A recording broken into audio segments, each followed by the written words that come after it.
Mike with Mike's Bags. Today I'm reviewing the Luciano by Lucky Bags. I actually reviewed this bag when it first came out at the start of the 2024 season, which was last summer. I didn't like the bag. I actually hated the bag the way it played. I heard they made some tweaks to it, and then I heard the 2025 bag, which is this one, they actually made some pretty significant changes to it, and they addressed some of the issues that I had with the bag. So I wanted to get a set of these to re-review, because if they did make changes and improvement, I wanted to put that information out there. So sometimes you guys go back and watch older videos, and I want to make sure even the older ones are as up-to-date and accurate as I can get them. So let's go and jump in and talk about these Lucianos, the 2025 version of these bags. We'll start, as always, with materials. Slow side, this is that herringbone carpet that we're all familiar with. If you've thrown herringbone, you've probably thrown this material. It's the same as that you find on the slow side of the BG Wizard, Wizard L, Sorcerer, the Southwest Capo and Chief, the Ninja Street, the B3 Fatal, the Cornhole Coastal Creature, X-Level Counterpunch. I could go on and on. There's a whole list of bags that use this. Except it's the most popular of herringbone materials. I call it a 5-speed, but every time I review this material, I talk about how you can manipulate the speed. Brand new, it plays 5.5, 6-speed. As you throw it, it starts to kind of fuzz up. It softens up, it breaks down and slows down. If you get it dirty, rough it up, it'll get even slower. If you want this bag to play slow, throw outdoors, concrete, asphalt, gravel, dirt, don't wash it, leave it fuzz, let it fuzz up. It'll get down to like a 3.5, 4-speed. It'll slow down really nicely. Most people, when you throw indoors, pitch pads, clean surfaces, smooth surfaces, it's gonna get about a 5-speed and settle there. So that's why I call it a 5-speed. It has a wonderful control to it. That's why I love herringbone. I love herringbone, is the control you get out of it. There's some knocks to it. One, herringbone typically has a kick to it. Two, herringbone is not very hole friendly. And I talk about that every time I review a herringbone bag. I talk about how it's not hole friendly. That's not a knock on the bag itself. That's just this material. But cornhole bags, the materials, the bag itself, it's a zero-sum game. And what I mean is, when you gain somewhere, you have to give up something. So when you gain control, like you have with herringbone material, you're going to give up hole friendliness. They kind of work opposite of each other. So if you get a bag that's super hole friendly, you probably are giving up some control. And the reason you get control with this is because this material grabs and bites and kind of sticks to that board and gives you the ability to manipulate it and make it do things that other materials won't. But because it does that, at least there's a hole, it also grabs and bites and sticks, and so it doesn't drip in like you would normally get on some other faster, smoother materials. Not a knock on the bag, it's a knock on the material, but again, it's a trade-off you get. 5-speed on the slow side. Fast side, this is the same fast side that Lucky uses on the Surefire. It's the same fast side as the Game Changer. It's an 8.5 speed. It's fast, has a little bit of control to it. It's great for pushing through, collecting bags and blockers, blowing up piles, cleaning up congestion, slides the board, pretty much any condition. So look about a 5, 8.5 speed on these Lucianos. One thing I'll mention as well, one of the things I didn't like about the 2024 was that it had a really thick liner, a separate material in here.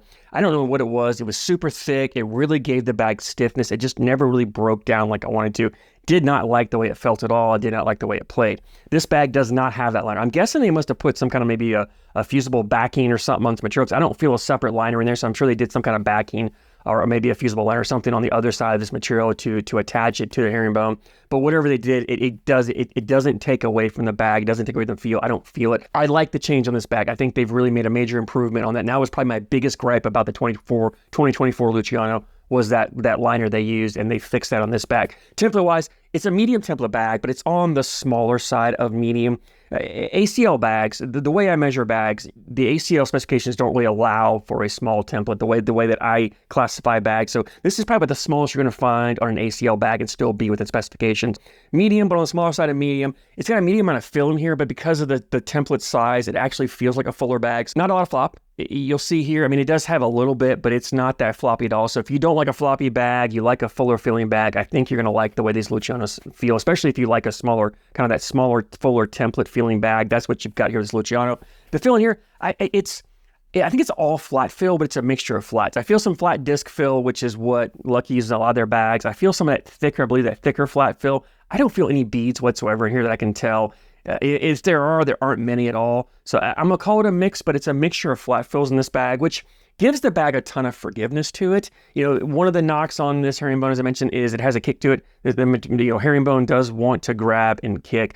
But by putting more of a flat fill in here in this bag, you give the bag some forgiveness. You take away the bounce. You take away some of that action. So the bag isn't that harsh or aggressive with that kick. It's a little softer landing. You still have a subtle bit of kick to it, not as much as you would if you had bead fill in here. I like the pairing of the flat fill when you've got a fuller template with a herringbone. I think it really needs it because fuller bags also tend to kick on you as well. So by putting this flatter fill, you take some of it out of there, which lets you, if you don't throw a flat bag, you can kind of get away with throwing this bag, right? The other flip side of it is the shot shape, and I'll get more into playability when I get to that. On the other side of that, with the fuller filling bag and the flat fill, what you're giving up is forgiveness around the hole. I talk about those large floppy bags have a larger than normal landing zone, that if you're missing left or right, that corner will grab and pull it back in. A bag like this is kind of on the fuller side, the smaller template. It doesn't really have that, so you've got to be more accurate with your throw because you're going to get more bag. If you're missing left or right, you don't have as big a margin error as you would a floppier bag. That's the trade-off you get. Now, you gain a ton of control with this bag because of the material. The herringbone material has a ton of control with it,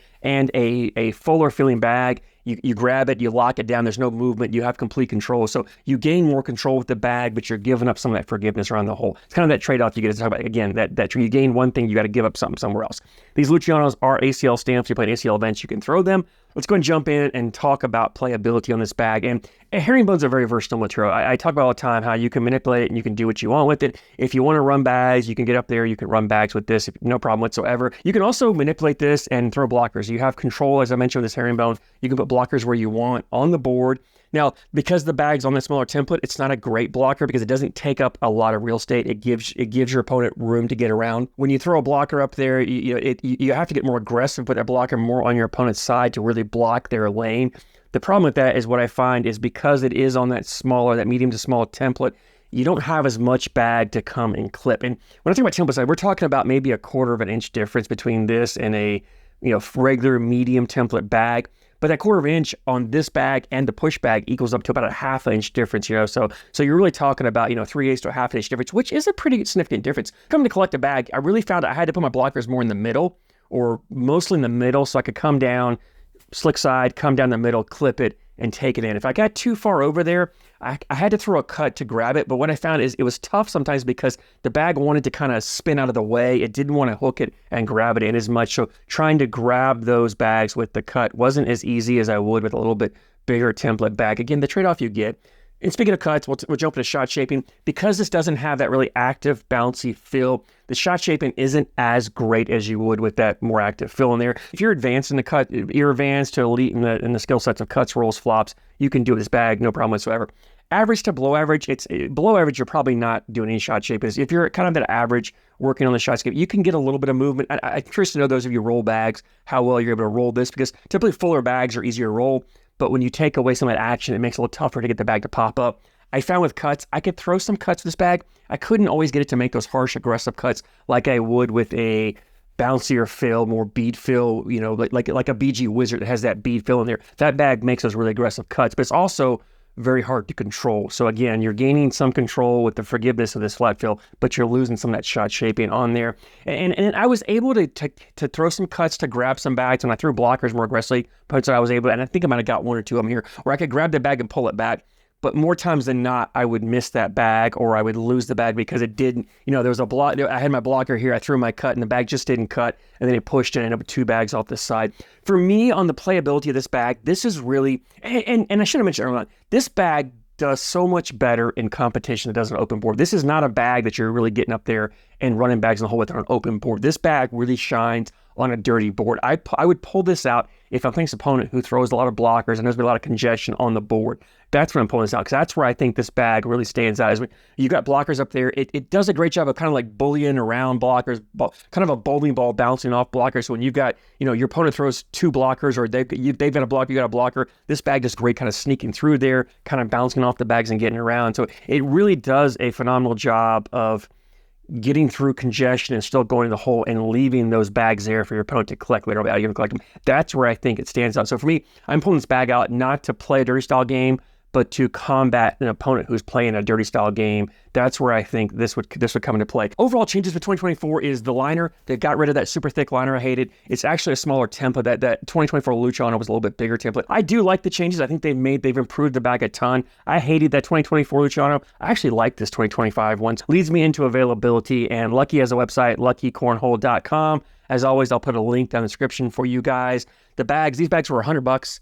It's $11.95 shipping, so $111.95. But if you use the code MikesBags10, it'll get you $10 off of that, so it gets you down to $101.95. So $102 shipped to you. It's kind of that mid price point for ACL stamp bags. Really not a bad price at all. I mean, I'm not going to knock Lucky for that price point. I think the bags are well worth it. High quality bags at that price. So if it sounds like a bag you're looking for, give them a run. Go get a set and drop me a comment down below. Let me know what you like. I always love hearing you guys' opinions, what you like, what you don't like. So drop that comments down below. Let me know your thoughts on these new 2025 Lucianos, especially through the 24s. I'd love to know how you compare these to the 24s, whether you like them better or worse.